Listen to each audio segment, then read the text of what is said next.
Pengadilan Negeri Kota Bekasi kembali menggelar persidangan kasus dugaan tindak pidana pencucian uang investasi EdCash. Sidang kali ini dengan agenda pembacaan putusan bagi 5 terdakwa berlangsung di Ruang Kartika 1 Senin 9 Desember tahun 2024.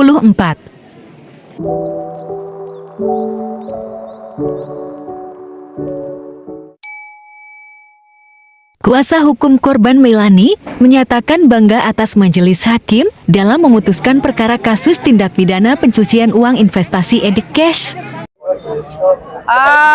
Kita sangat-sangat bersyukur, terutama bersyukur sekali kepada Tuhan Yang Maha Kuasa hari ini. Akhirnya ada ending dari perkara TPPU edisi cash yang walaupun berjalan sampai 1 tahun ya, di mana-mana jarang kasus korupsi juga nggak sampai 1 tahun perkara TPPU-nya. Tapi akhirnya hari ini berakhir dan kami bangga kepada hakim yang cukup amanah, cukup betul-betul mempunyai hati nurani kepada korban dan juga kepada para terdakwa. Karena di sini kita tidak hanya membicarakan kepentingan korban. Di sini karena sudah ada perdamaian, kita saling merangkul sebenarnya. Tetapi kekecewaan terhadap jaksa sampai saat ini masih sangat besar. Karena kalau tidak kami mempunyai hakim yang betul-betul mempunyai hati nurani, mempunyai rasa keadilan yang tinggi, kami nggak tahu apa yang akan terjadi terhadap nasib korban dan juga para terdakwa. Tapi alhamdulillah hari ini terbukti bahwa sesuatu yang baik akan menghasilkan yang baik. Sesuatu yang dijalankan tulus dan ikhlas akan dimenangkan. Karena kenapa?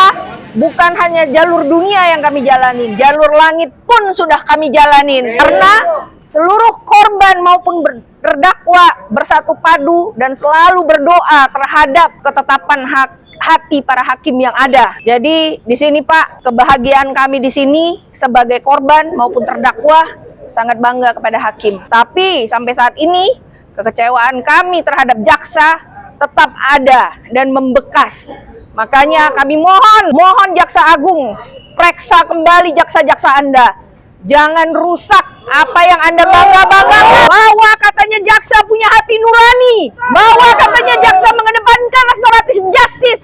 Tapi buktinya di perkara yang terhadap korban masyarakat banyak, tidak ada yang dibela satupun oleh jaksa-jaksa Anda. Tolong Pak Jaksa Agung, perhatikan hal ini.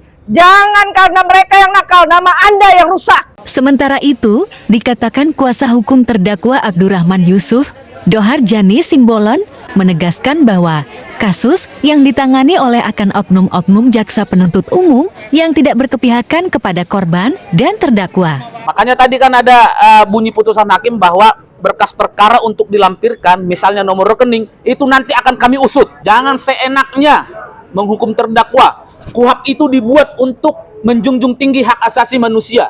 Kalau misalnya dilakukan semena-mena, ngapain ada KUHP? Kan isi KUHP itu tidak pernah dilaksanakan oleh jaksa penuntut umum. Bahkan untuk kami terdakwa sebagai pembelaan, untuk menerima berkas atau meminta berkas perkara aja, kami ini seperti pengemis. Bahkan sampai sidang ini putus, kami tidak mendapatkan berkas perkara. Ada apa? Sangat mengerikan. Yang dikasih ke kami hanya BAP. Bahkan dengan BAP aja kami bisa menemukan kejanggalan-kejanggalan yang dilakukan oleh kepolisian maupun kejaksaan. Jadi dalam hal ini, karena ini sudah sampai di pengadilan dan yang melimpahkan berkas adalah jaksa, maka tanggung jawab penuh ada pada kejaksaan. Dalam hal ini Kejaksaan Agung. Ya. Kemudian ketika kita mengunjungi Kejaksaan Agung dan ketemu dengan petinggi-petinggi Kejaksaan Negeri Bekasi maupun Kejaksaan Agung, mereka selalu menjawab, harusnya kan perkara ini sudah selesai, ngapain dilimpahin ke pengadilan? Jadi mereka ini siapa yang benar? Ada apa di mereka ini, di tubuh kejaksaan ini ada apa sebenarnya? Mereka ini kan intervensi dari negara, harusnya melindungi masyarakat, korban. Dalam hal ini kan mereka kan pengacara korban. Dan terdakwa juga harus dijunjung hak asasi manusianya. Gitu.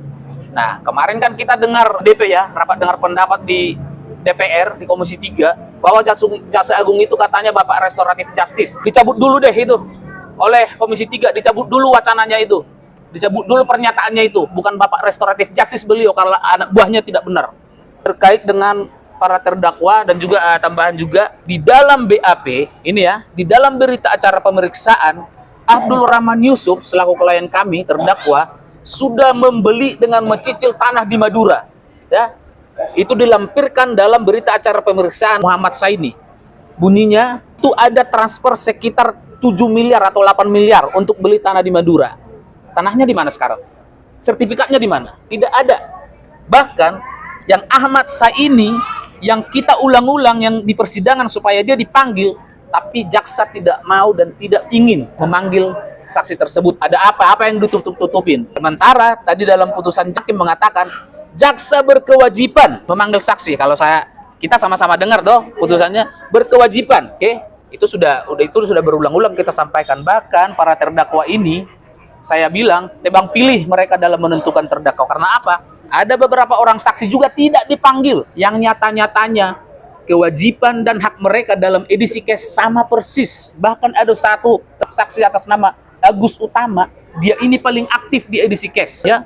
Tidak ditarik dalam perkara ini, ya. Dipanggil pun tidak. Mana keadilannya? Kalau toh fokus hanya untuk menghukum terdakwa, ya jaksa aja sekalian yang vonis. Ngapain harus dibawa ke pengadilan untuk mendengarkan dari kedua belah pihak? Jaksa aja yang langsung menghukum. Terkait aset ini kita akan mengadu kemana, Pak? Hilangnya aset ini, Pak?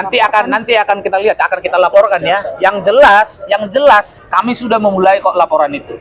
Tinggal nanti apakah jaksa mau berkilas segala macam, tidak ada perdamaian seperti sebelumnya, nanti pasti ke kejaksaan. Kita semua laporin, ke KPK semuanya akan kita laporin. Bareskrim juga. Nih satu ya, Kanit Bareskrim, Kanit di TV Dexus kemarin ya, nggak usah saya sebutin namanya, dia berjanji, kita akan cari semua asetnya, kata dia. Ketika saya tagih janjinya, ayo Bu, kita cari. Diam 1000 bahasa. Makanya kalau ditanya salah siapa, ya tanya salah dua-duanya. Salah mereka, Kejaksaan Agung dan juga Bareskrim. Di saran saya ya kepada Bapak Presiden terpilih, dengan asta citanya ya, ada 2 kali tuh disebutkan hukum dan hak asasi manusia, ya. Supaya itu dipertanggungjawabkan oleh pejabat-pejabat di negara ini, dalam hal ini Kejaksaan Agung dan juga Bareskrim. Sementara itu, rasa syukur pun disampaikan Ketua Paguyuban MB3, Mulyana juga mengapresiasi majelis hakim yang telah memutuskan serta memiliki hati nurani untuk para korban.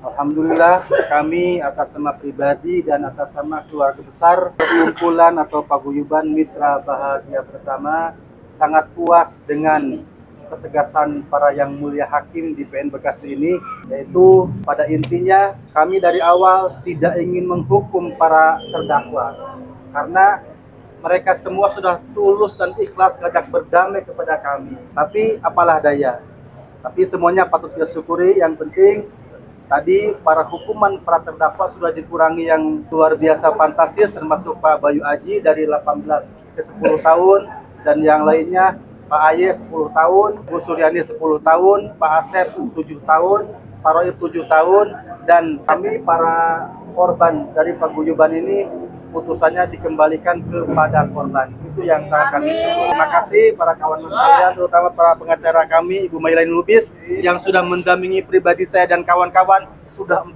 tahun kami berproses. Alhamdulillah pada hari ini tanggal 9 Desember menjadi sejarah kemenangan bagi kami semua. Amin. Ya Allah.